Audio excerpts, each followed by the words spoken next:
Assalamualaikum warahmatullahi wabarakatuh. Perkenalkan, saya Yogi Ramadhani, NIM 225048.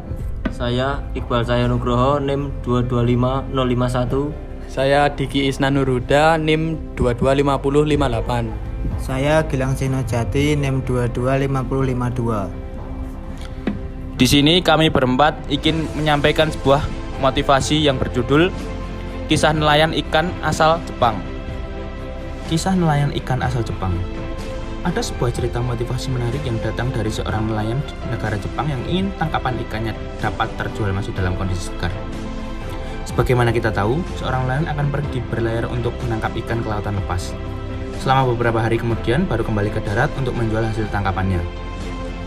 Suatu ketika seperti biasa, para nelayan yang telah ditunggu-tunggu kedatangannya oleh warga sekitar yang ingin membeli ikan darinya kembali ke darat. Warga yang tidak sabar lalu menyerbu para nelayan tersebut. Namun sangat disayangkan hasil tangkapan ikan hari itu kondisinya sudah mati, sedangkan warga ingin membeli ikan dalam kondisi segar. Alhasil, penjualan ikan di hari itu tidak laku dan para nelayan berpikir keras bagaimana caranya agar ikan hasil tangkapannya bisa diterima oleh warga. Kemudian mereka mendapat ide yaitu dengan memasukkan ikan-ikan mati tersebut ke dalam freezer. Harapan para nelayan kembali ke darat dan menawarkan ikan yang ada di dalam freezer tersebut. Tetapi warga kembali enggan membeli ikan tersebut dengan alasan ikan sudah mati meskipun sudah dimasukkan ke dalam freezer. Kondisinya sudah tidak sesegar ketika masih hidup. Kembali dengan rasa semangat, para nelayan berteriak lantang kepada warga. "Hai warga, kali ini aku telah berhasil membawa ikan dalam kondisi masih hidup. Apa kalian masih tidak ingin membelinya?" Tapi apa yang terjadi? Warga kembali menolak ikan yang masih hidup tersebut dengan alasannya, "Mana mungkin aku percaya bahwa ikan ini masih segar, sedangkan kondisi ikan sudah lemas dan tak bergerak lincah." Akhirnya, dengan penuh kekecewaan, para nelayan kembali melaut sambil terus memikirkan strategi bagaimana cara ikan bisa hidup tapi masih dalam kondisi segar. Lalu seorang nelayan mempunyai gagasan dengan cara memasukkan ikan hiu kecil ke dalam tong yang berisi ikan-ikan hasil tangkapan tersebut. Apa yang terjadi kali ini?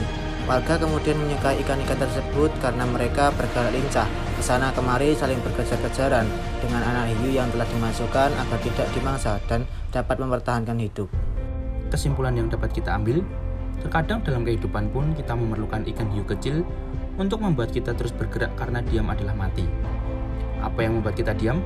Ketika kita tidak mempunyai masalah dan berada pada zona nyaman yang membuat diri kita terlena dengan segala kenyamanan. Bukan berarti kita harus mencari masalah dalam hidup, namun kita menjadi cenderung lebih lengah di dalam situasi nyaman tersebut. Saking nyamannya, sampai-sampai kita seolah seperti mati secara perlahan. Lalu, apa yang membuat kita harus terus bergerak dan berkembang seperti layaknya ikan di dalam kisah tadi? Jawabannya adalah masalah. Ya, dengan masalah ditambah tekanan dalam hidup yang diberikan oleh Allah Subhanahu wa Ta'ala, ketika itu juga naluri kita bergerak secara otomatis untuk mencari solusi dari masalah itu. Saat terburuk seperti itu, kita akan mempunyai banyak waktu dan pikiran untuk mengingat Allah dan berdoa kepadanya.